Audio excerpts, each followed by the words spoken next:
99% of people are not willing to do what it takes to make their dreams come true.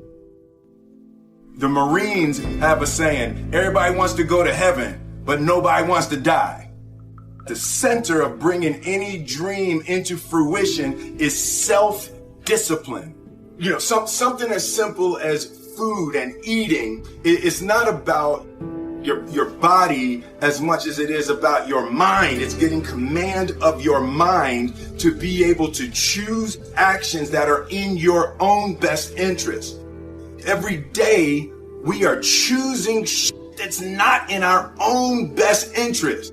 So if the world is attacking you and the world wants to fight you and the world's trying to hold you down, so you're going to kick yourself in the balls? So you're going to stop yourself from getting what you dream. So how do I define success? Let me tell you, money's pretty nice. I'm not going to stand up here and tell you that it's not about money, because money is very nice. I like money. It's good for buying things. But having a lot of money does not automatically make you a successful person. What you want is money and meaning. You want your work to be meaningful, because meaning is what brings the real richness to your life.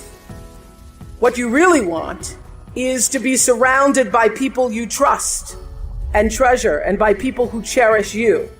That's when you're really rich. And I think the word discipline has kind of gotten a bad name. We think about it in terms of punishment. I'm not talking about discipline in that way. I'm talking about discipline in the sense that you forego immediate pleasure for the exchange of long-term self-respect. I believe that self-discipline is the definition of self-love. That when you say that you love yourself, that means that you have behavior towards yourself that is loving. Self-discipline is the center of all material success. You cannot win the war against the world if you can't win the war against your own mind. If you had the faith of a mustard seed, you could move mountains and anything was possible. Now, I heard this as a kid and I really believed it. And so the question is, what do you believe? Do you believe that you are worthy of happiness? Do you believe that happiness, success, abundance, comfort, fulfillment, peace, joy, love is a part of your birthright? Is that what you believe? Or do you believe something else? Because you will manifest the life that you believe. I've always known that no matter what my belief is, I'm going to be all right. Why? Because I have that faith of a mustard seed. You just got to start with the hope. Faith is the substance of things that you hope for. You just hope something jump. Then what happened is, through grace and favor, he give you a couple of them things you hope for, and then you're supposed to start believing then. Because now it turns into faith. But if you take this scripture, faith is the substance of things hoped for and the evidence of things not seen. Albert Einstein said that imagination is everything. It's the preview to life's coming attractions. That's what your imagination is. Your imagination is actually very, very real.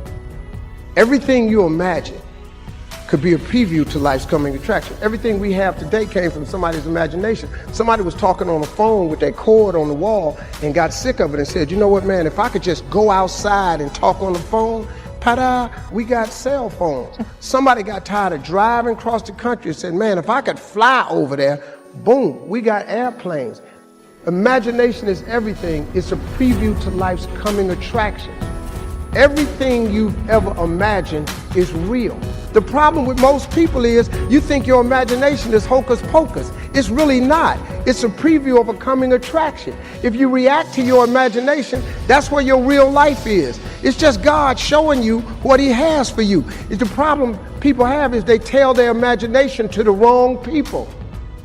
The real power of being somebody that somebody knows, and I really think that the only difference between being famous and not is that more people know your name. So the only difference between understanding that is understanding that what Selma has done, what Susan has done, what Anna has done, Rebecca has done, what Jim has done, what I've done, you too can do. Because true philanthropy comes from living from the heart of yourself and giving what you have been given. How will you do that? How will you use your personality, the energy of your personality?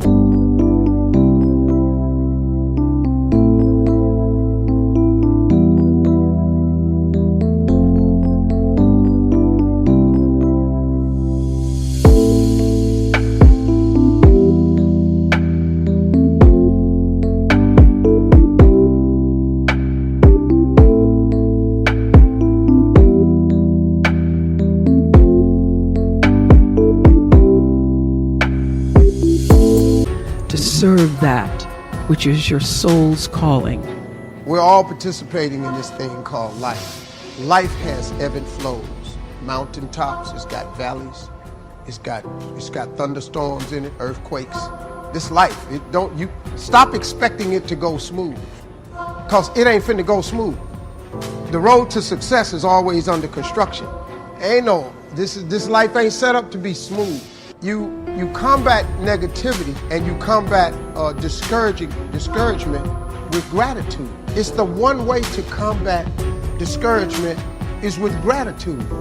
What messes you up is you focus on the thing that's not happening, and that causes you to get discouraged. So whenever you get discouraged, you have to change your focus from what's not happening to what has happened, and it straightens you out immediately. Because what causes the downslide is if you get wrapped up into what ain't happening, it get ugly, man, and it just snowballs. But you have to focus on gratitude. People understand how serious gratitude is. You know, it's a serious principle of success. It's hard to be miserable and grateful at the same time. You have to take chances in life. If you don't take chances in life, you'll never have the life God has for you. I know this for sure. Any life, no matter how fantastic it is, how glorious it seems, how much attention you receive, how much square footage you have, any life and every life is enhanced by the sharing and the giving and the opening up of the heart space.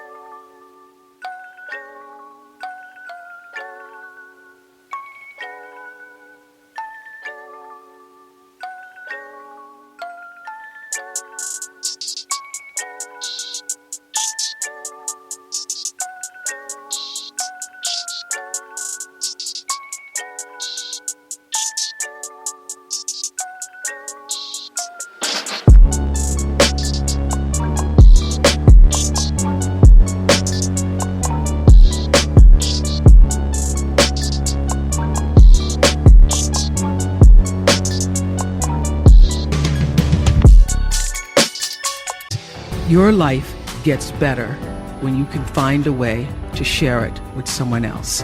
So what we've done, you can do. The real empowerment comes when every person leaves this room and makes a decision. Maybe that decision is that you will write a check and support some of the wonderful organizations you've heard here today. But the true decision is, how will you use yourself? How will you use everything that you have been given to serve that which is greater than yourself? How will you use that to become truly, authentically empowered?